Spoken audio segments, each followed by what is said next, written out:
Go, Maggie, go. It's my pleasure to introduce Maggie Nelson. She's going to be talking to you all today about her honors research. And just to say a little bit about what Maggie's been doing since she's been here. She started in my lab the summer after her freshman year and continued working through her sophomore year, but then she got the travel bug and spent the summer after sophomore year in Spain studying, and then spent her whole junior year in Denmark. She did rejoin the lab when she returned from her travels. Maggie's plans after graduation are to take a gap year and do some humanitarian work before she plans on going to medical school, and she'll be a great physician.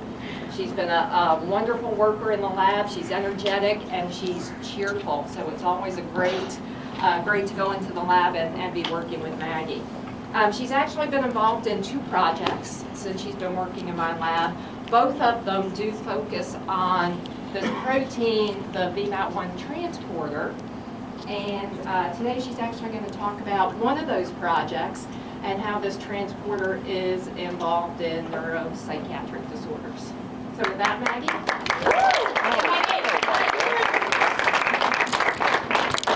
Well, thank you, Dr. Singer, for that introduction.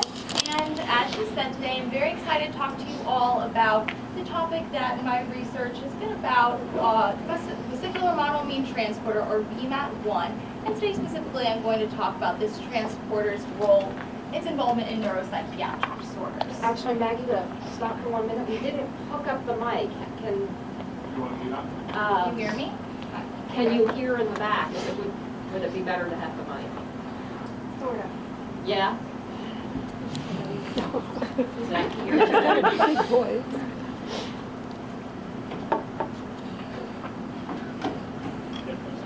Okay. Sorry, didn't even think about that.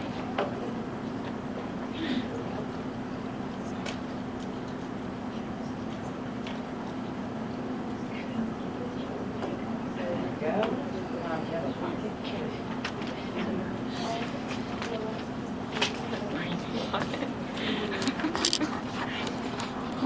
I'm assuming there's an on button? Take this because you ready.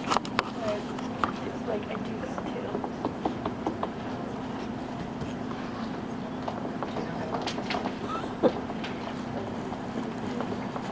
Testing?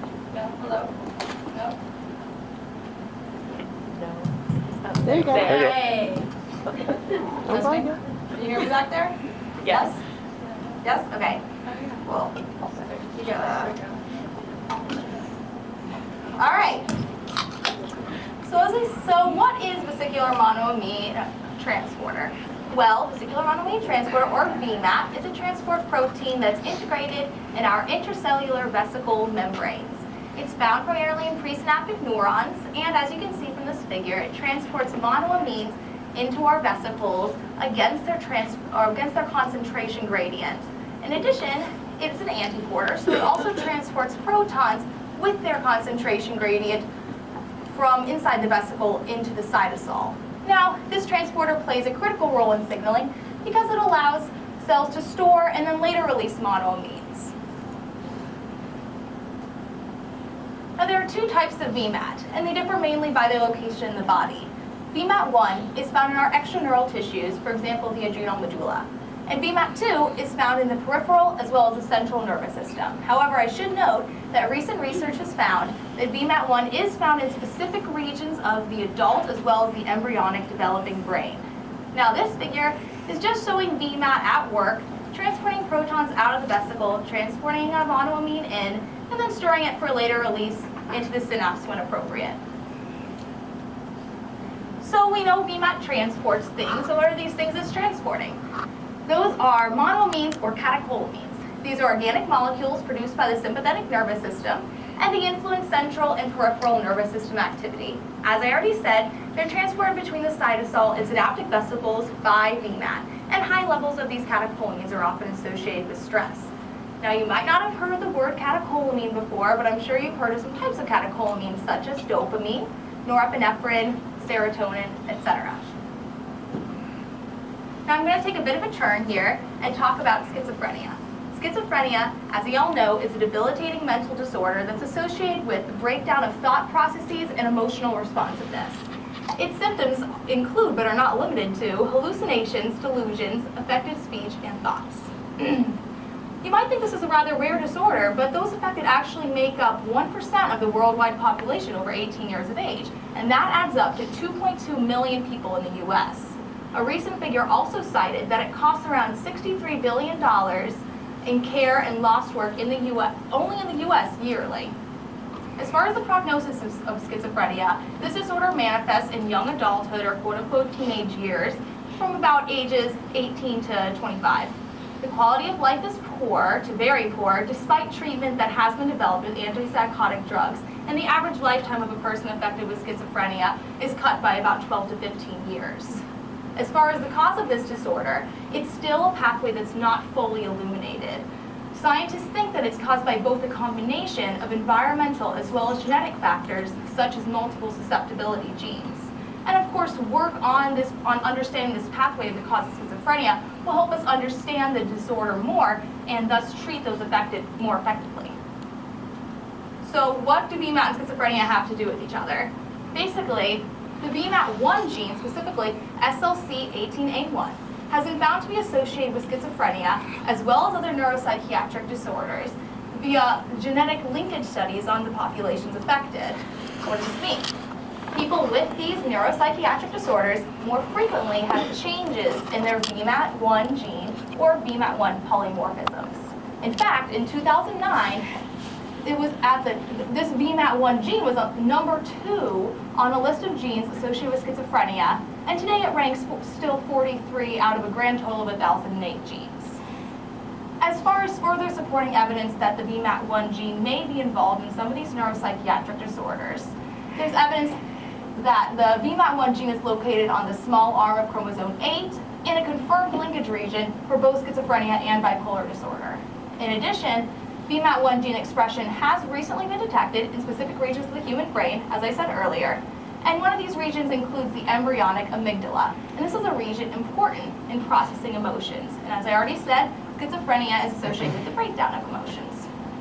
Furthermore, 4 independent laboratories, independent of these genetic linkage studies, have found associations of schizophrenia and bipolar disorder with single nucleotide polymorphisms in VMAT1 in 3 different ethnic populations. So there have been these studies that have found that there are associations with this gene and neuropsychiatric disorders, but really nothing has been done to look at the functional consequences of these single nucleotide polymorphisms and even of the gene VMAT1 itself in association with neuropsychiatric disorders. And this is where Dr. Stenger and her collaborators in VCU decided to focus their project. As far as the single nucleotide polymorphisms, there are 3 in the VMAT1 gene that are of particular interest here. Those include threonine or proline at the amino acid position 4, threonine or serine at amino acid position 98, and threonine or isoleucine at amino acid position 136. So the objectives of this overall project were, as I already said, to look at the functional consequences of both these VMAT1 polymorphisms as well as the VMAT1 gene itself. So we plan to do in vitro studies of the functional consequences of the single nucleotide polymorphisms by looking at their protein expression and also looking at their protein function, which in this case is, of course, transport. Then also we plan in vivo studies to determine whether the VMAT1 gene itself may influence neuropsychiatric behaviors. So we knocked out the gene in mice and then looked at, is there an effect on behavior? Is there an effect on physiology? So the methods of this overall project. We obtained the human VMAT1 gene from the Origene company and then transfected both COS1 cells, which are monkey kidney cells, and CHO-K1 cells, which are Chinese hamster ovary cells, with this HVMAT1 protein. We then used Western blots to study their HVMAT1 protein expression to see if the transfection worked and how well it worked. We introduced these single nucleotide polymorphisms I talked about earlier into the HVMAT1 gene and then used Western blots to study their protein expression. In addition, we looked at their protein function by doing a transport assay, looking at the time course of serotonin uptake by these human VMAT1 SNPs. Finally, in our in vivo studies, we obtained mice that had the VMAT1 gene completely knocked out and compared these to just a regular control population of mice, looking at their behavior, specifically their learning, and looking at their biochemistry, specifically with the corticosterone assay. So this first figure shows the human VMAT1 protein expression of both COS cells and CHO cells. In our first lane, you'll see our wild type cells, and that means these are cells that were not transfected with the human VMAT1 gene. And so, as we would expect, you don't see them expressing this human VMAT1 protein. In the next two cells, you see cells that have been transfected with HVMAT1 gene. The second lane has been transfected with a variant that contains proline at its fourth amino acid position, and the third lane contains a variant that has threonine at this fourth amino acid position. As you can see, like I said, the wild type cells don't show protein expression, and these transfected cells do show VMAT1 protein expression. Overall, our COS cells showed more consistent overexpression of HVMAT1 protein in our transfected cells than our CHO cells did. So we decided that they were best for HVMAT1 expression, and that was the cell line we were going to use moving forward.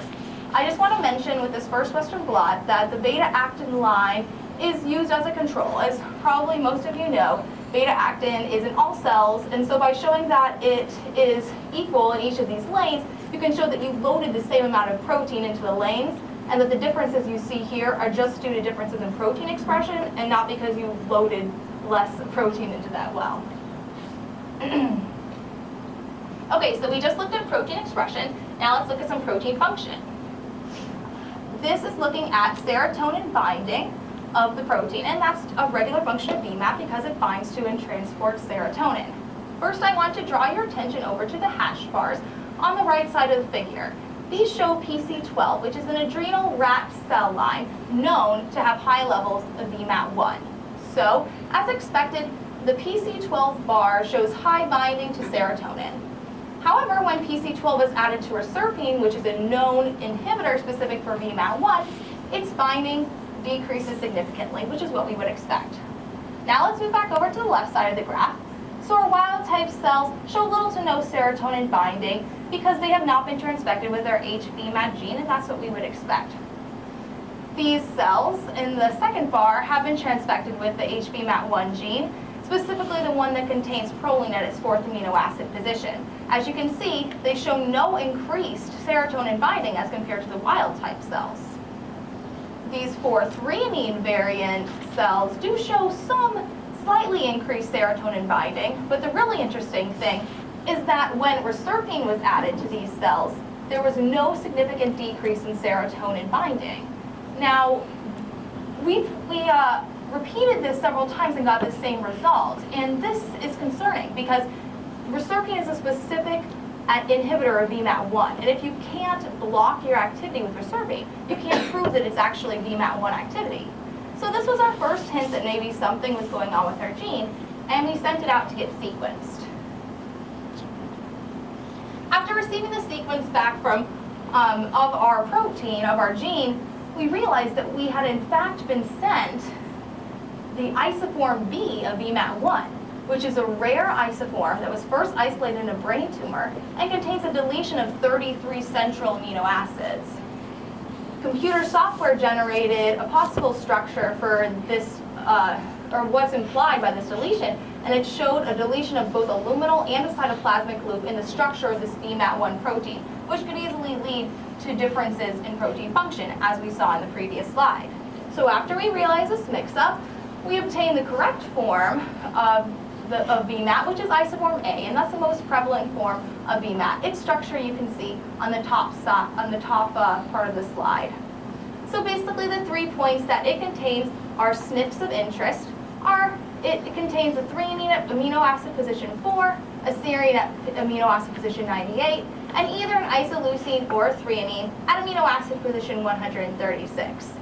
Now, an interesting fact is that the 136 threonine isoform A has been found to be linked to bipolar disorder, and heterozygous alleles, 136 isoleucine, 136 threonine, have been found to be associated with anxiety-related traits in females. So now we want to look at the protein expression of these isoforms as compared to a wild type. Again, you can see that our wild type, our non-transfected cells, show no protein expression. And both isoforms, as well as both variants of isoform A, do show our protein expression. Here you can see that isoform B has slightly lower molecular weight than isoform A protein expression, and this is expected because it has that deletion of 33 amino acids, and it also has a possibility of a lack of post-translational modification. So we looked at protein expression. Now we want to look at protein function. Again, we're looking at serotonin binding and uptake. This first part of the figure is looking at serotonin binding over time, and the second part is just a snapshot of the top figure at 5 minutes.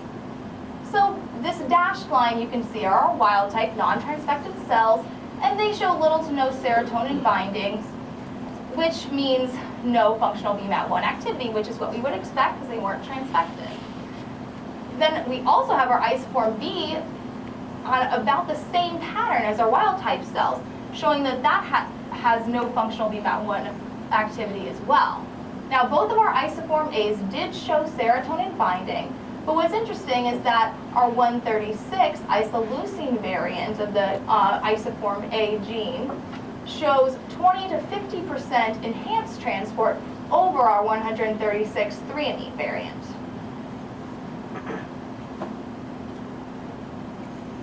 So our lab also decided to delve into some of the other single nucleotide polymorphisms. As you can see, we've got our 136 isoleucine and our 136 threonine variants that we've been looking at in the previous slides.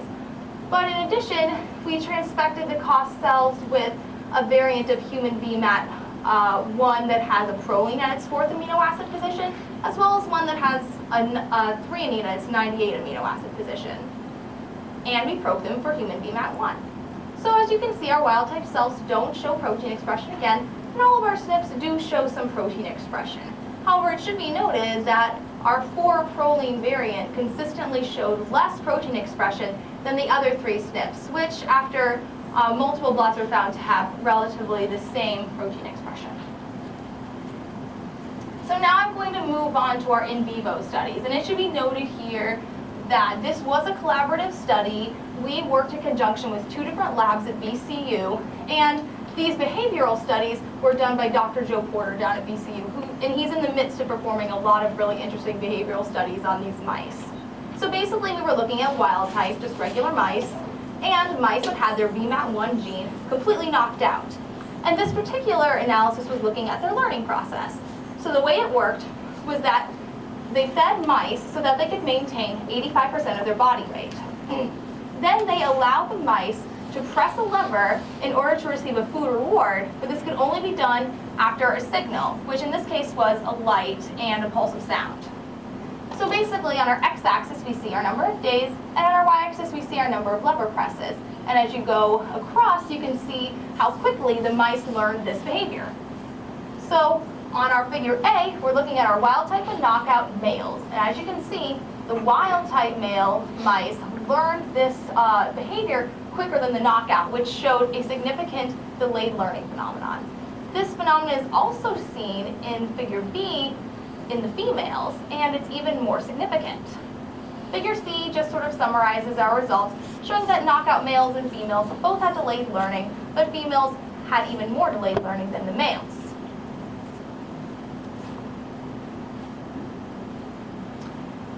So quickly, I want to introduce corticosterone to you all. Corticosterone is a stress hormone, and higher levels of it indicate higher levels of stress on the body.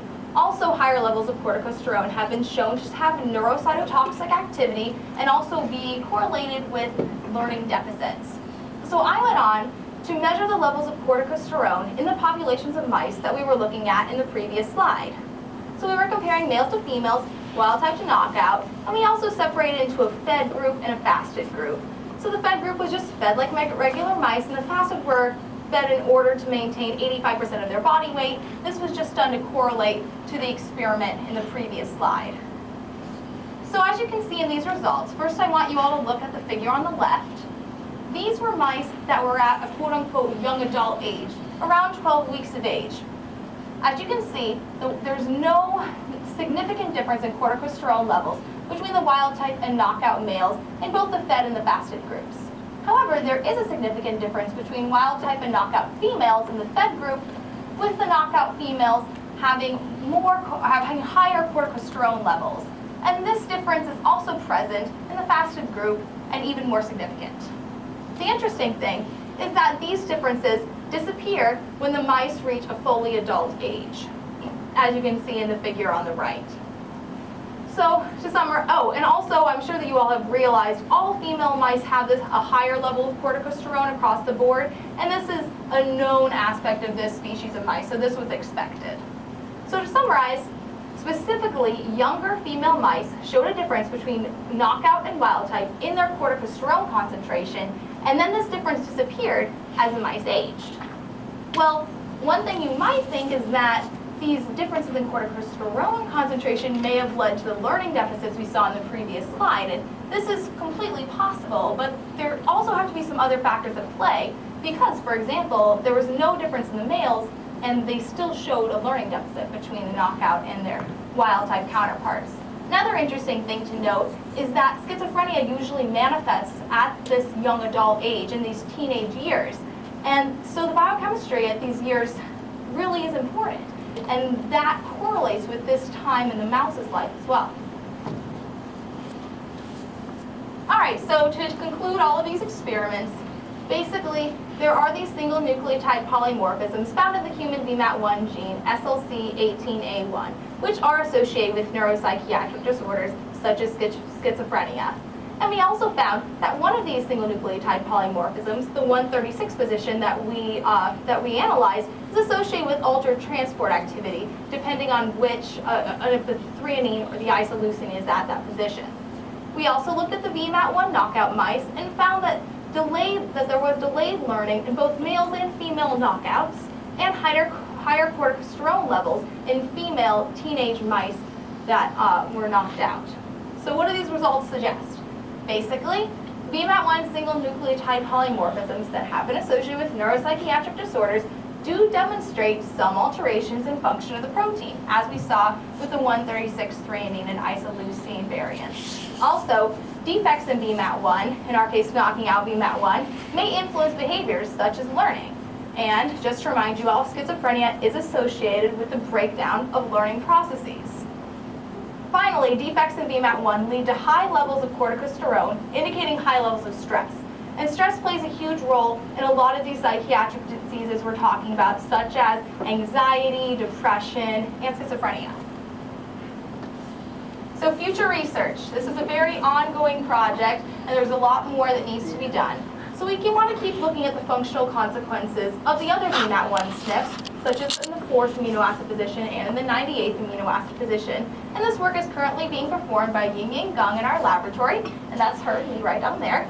And also we want to do more research on the effects of VMAT1 knockout mice behavior, which is currently being performed by Dr. Joe Porter at VCU. So in conclusion, I want to acknowledge some people. First of all, those who funded us, the Commonwealth Health Research Board for funding this project, and HHMI and Arts and Sciences Grant for funding our summer fellowships. Secondly, of course, I need to acknowledge those from VCU, Dr. Jennifer Stewart and Dr. Joe Porter, as well as the people in their labs that have done